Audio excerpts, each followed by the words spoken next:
What is up, guys? Wraec is here with a new video, and today we actually managed to beat one of the Flameshrine bosses for the first time. Yeah, indeed, one of them is gone now, one of the three that we have there right now. Melassa is the current boss. We've known from data mines that their HP is indeed limited. It is quite high though. So really, we didn't put a dent to it for quite some time with all of the stuff that we had. We had like Ithaca teams and they did like, I don't know, 13 billion or something like that, which is just not enough to make any visible damage or to inflict any visible damage to a Flameshrine boss. But now we actually do have the means to do so with huge LFAs, with Divine Power, with Destiny Transition, with all of that stuff that we have going on. We can do some huge numbers, and as you can see, I also convinced Jesus to put some effort towards Flameshrine. Usually he's not quite that fond of Flameshrine, but obviously once he got in there he destroyed it, and we actually killed one of the bosses. No 7 got the killing blow on it, and we are going to watch it right now. Okay, and here we have it, the first kill of a Flameshrine boss. It is actually a short clip, 5 seconds long, just of this specific kill on round 10. And you can see Melassa virtually has no life left in this situation. The back row boss is still with full HP. We attack them one by one, obviously. And we managed to get this kill now on day 2 of Flameshrine. So we have indeed one more day left in which we might be able to clear another Melassa boss. We now basically have strong teams on all of the accounts and are able to put out some massive damage. Jesus, of course, doing some overkill, and No 7 doing super well as well. He's starting to out-damage me, which is kind of bothering, but it's alright. All in the sake of killing those Flameshrine bosses. Let's watch the kill now. First time. And yeah, it's just a regular death animation actually, and the fight continues just like in Broken Spaces. Let's just watch it another time actually. Continues just like in Broken Spaces, so there is not really any big animation, any big event happening right here. There are of course a few things that I wonder about, but let's just first hop into another match. I got sent a fight against the 2-boss version from the start. Was sent to me by Alex from my guild, so let's watch that as well. So this fight was actually started after this kill and is just against the 2-boss version now. We weren't quite sure, it was, at least it was a possibility, that the third boss, the boss that we killed, just respawns, but I'm quite glad to see that this did not happen. So it just now seems possible to clear all of those bosses. We of course have to see about that. It is, we of course don't know what happens once you clear that last boss. Does the game mode start again?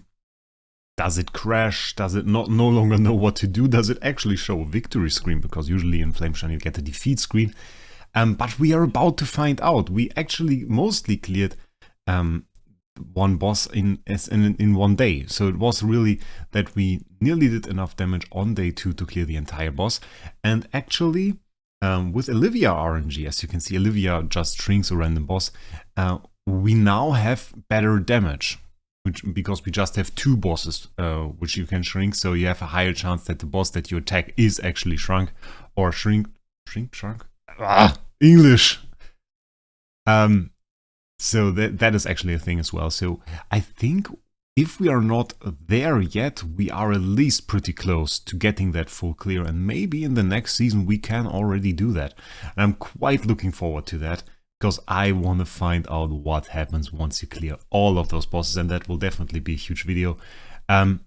So with that being said, what were actually the challenges here? Well, the challenge was to even do enough damage. Most people still think that those Flameshrine bosses are in fact immune to damage or have infinite HP. This is not the case. Every single one of those guys here has around 5e plus 18 HP with 50% damage reduction, which is quite insane. It's quite a lot. And it was obviously designed to not be killed, but not with infinite HP, but just with a huge amount of HP. That was, when the Flameshrine game mode was released, it was an amount of damage that was just impossible to do. You have only 30 players, 30 teams, 90 attacks in total. Not 90 attacks in total. 12 attacks per player.